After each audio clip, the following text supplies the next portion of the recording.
प्रधानमन्त्री बालेन शाहले हिन्दू परम्परामा शपथ लिँदा त्यसलाई लिएर उठाइएका आपत्तिहरूले एउटा गम्भीर प्रश्न उठाएको छ कि देशमा धर्मनिरपेक्षता भनेको आफ्नो धर्म हिन्दूहरूले मान्न नपाउने हो। नेपाल सरकारको मन्त्री परिषद बैठकले एसियाली विकास बैंक र विश्व बैंकबाट डिजिटल नेपाल ट्रान्सफर्मेसन प्रोजेक्टको लागि 90 मिलियन अमेरिकी डलर र दिगो र समावेशी वित्त परियोजनाको लागि 95 मिलियन अमेरिकी डलर बराबरको ठूलो सहुलियत ऋण स्वीकार गरेको प्रसङ्ग छ। हामी सरकार समक्ष सोध्न चाहन्छौं, कुन संसदीय समिति, कुन नीतिगत बहस र कुन आवश्यकता प्राथमिकीकरण मूल्याङ्कनका आधारमा यो आकारको निर्णय लिइयो। सम्माननीय सभामुख महोदय, सर्वप्रथम म यस गरिमामय संसदको सम्माननीय सभामुख जस्तो गरिमामय जिम्मेवारीमा निर्विरोध निर्वाचित हुनुभएकोमा यहाँलाई हार्दिक बधाई तथा सफल कार्यकालको शुभकामना व्यक्त गर्न चाहन्छु।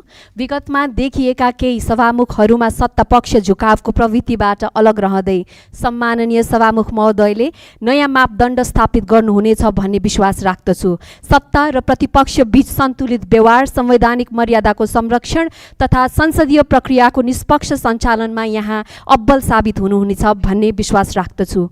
सम्माननीय सभामुख महोदय, नेपाल सरकारको मन्त्री परिषद बैठकले एसियाली विकास बैंक र विश्व बैंकबाट डिजिटल नेपाल ट्रान्सफर्मेसन प्रोजेक्टको लागि 90 मिलियन अमेरिकी डलर र दिगो र समावेशी वित्त परियोजनाको लागि 95 मिलियन अमेरिकी डलर बराबरको ठूलो सहुलियत ऋण स्वीकार गरेको प्रसङ्ग छ।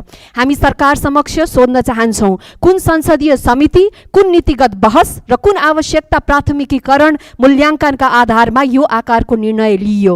हाम्रो संसद अझै शिशु अवस्थामा छ। संसदीय समिति, उपसमितिहरू बनेका छैनन्। यस्तो अवस्थामा एउटा सानो आकारमा बसेर भएको सरकारको निर्णय पारदर्शी नहुन सक्ने सम्भावना छ। सबैभन्दा महत्त्वपूर्ण प्रश्न, उक्त ऋण हामीले माग गरेका थियौँ वा हामीमाथि प्रस्ताव आएको थियो? अफर्ड लोन हो कि रिक्वेस्टेड लोन हो? किन विशेष गरी उक्त परियोजनाहरू नै छनौट गरियो? यसको गरिमामय संसदमा सरकारतर्फबाट जवाफ आउँछ भन्ने मैले अपेक्षा राखेको छु।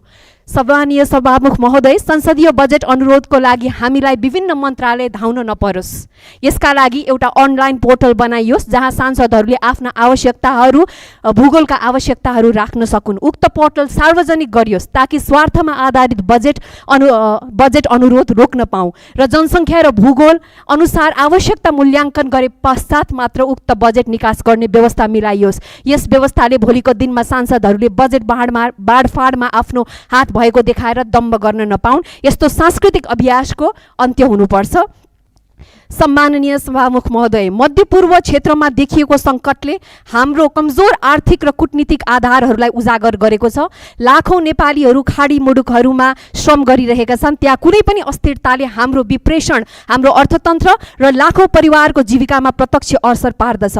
मध्यपूर्वमा देखिएको सङ्कटले हाम्रो भान्सामा प्रत्यक्ष असर परेको छ। यी कुराहरूलाई सम्बोधन होस् र यो सँगै पेट्रोलियम पदार्थमा सरकारले लगाउँदै आएको कर घटाएर भए पनि जनतालाई राहत दिने र पेट्रोलियम पदार्थमा भएको मूल्य वृद्धिको नाममा हवाई यातायात, भाडादर लगायत जथाभावी भएको मूल्य वृद्धि रोक्नतर्फ सरकारको ध्यान आकर्षण गराउन चाहन्छु। साथै यस अवस्थामा आज व्यवसायीहरू पनि ठुलो यो मन्दीको कारण र यो महँगाईको कारण चपेटामा परिरहेका छन्। यसको लागि सरकारले व्यवसायीहरूलाई कालो सूचीमा जानु नपरोस् भनेर वित्तीय र बैंक संस्थाहरूसँग उहाँहरूको लागि पुनर्कर्जा गराउने कि लोन रिसेड्युलिङ गराउने भन्ने विषयमा सरकारको ध्यान आकर्षण गराउन चाहन्छु। र सम्माननीय सभामुख महोदय, आज देशको राजनीतिक समय सकिएको छ। अन्त्यमा म अन्त्य गरिहाल्छु। सम्माननीय सभामुख महोदय, प्रधानमन्त्री बालेन शाहले हिन्दू परम्परामा शपथ लिँदा त्यसलाई लिएर उठाइएका आपत्तिहरूले एउटा गम्भीर प्रश्न उठाएको छ कि देशमा धर्मनिरपेक्षता भनेको आफ्नो धर्म हिन्दूहरूले मान्न नपाउने हो। हामी स्पष्ट रूपमा भन्न चाहन्छौँ, नेपाललाई, जनतालाई धर्मनिरपेक्ष बनाउँदै गर्दा जनतालाई सोधिएको थिएन। सभामुख महोदय, केही पनि